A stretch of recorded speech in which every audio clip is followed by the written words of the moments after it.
दीर्घ 8 वर्षर प्रतीक्षा पर भद्रक जिला तिहिड़ी ब्लॉक फतेपुर पंचायत कार्यालय निर्माण लगी जमी चिन्हट प्रक्रिया बुधवार समाप्ति होईछि।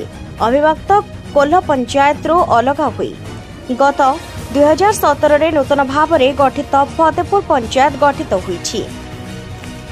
कार्यालय निर्माण लगी शेष तहसील प्रशासन जमी चिन्हट करिछि। दीर्घ दिनर वाद विवाद आंदोलन और न्यायिक लड़ई पर यह संभव होइथिबा पंचायतर सरपंच प्रदीप बड़ा प्रकाश करिसंती। केवल सेतिकी नुहे एही घटना को नहीं धामनगर प्राक्तन विधायक स्वर्गत विष्णु सेठी गत 2022 रे विधानसभा रे स्वर उत्तोलन करथिले बोली श्री बड़ कहिसंती। तेबे सबुर एबे अंत घटिछि।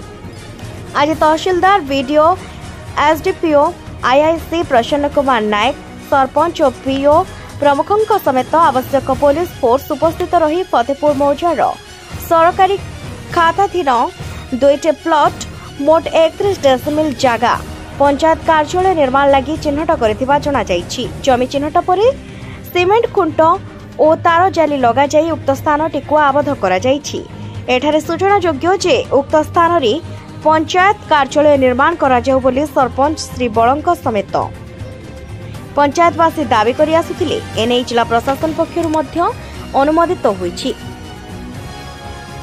प्रदीप कुमार बड़ सरपंच फतेपुर ग्राम पंचायत से सरकारी जगह सेठी थिला जेहेतु अन्य मानकर जगह सहित थिला सामना रे थिला से माने से जगह को दखल करुथुले।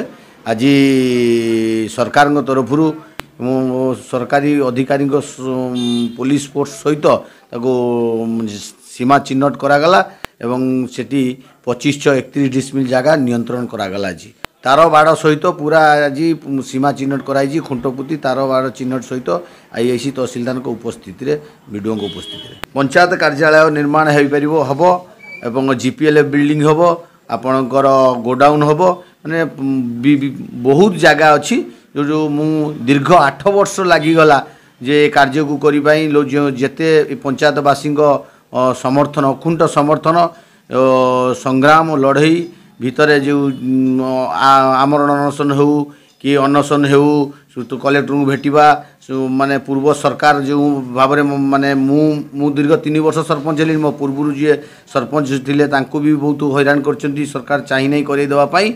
सबुठार बड़ कथा हला जे मोर स्वर्गत नेता मोर गुरु स्वर्गत विष्णु सेठी 2022 मसीह यही फतेपुर पंचायत कार्यालय पर जो विधानसभा फतेपुरवासी कथा को उपस्थापन करते समस्त पंचायतवासी एवं प्रशासन को आउ थे धन्यवाद शुभेच्छा।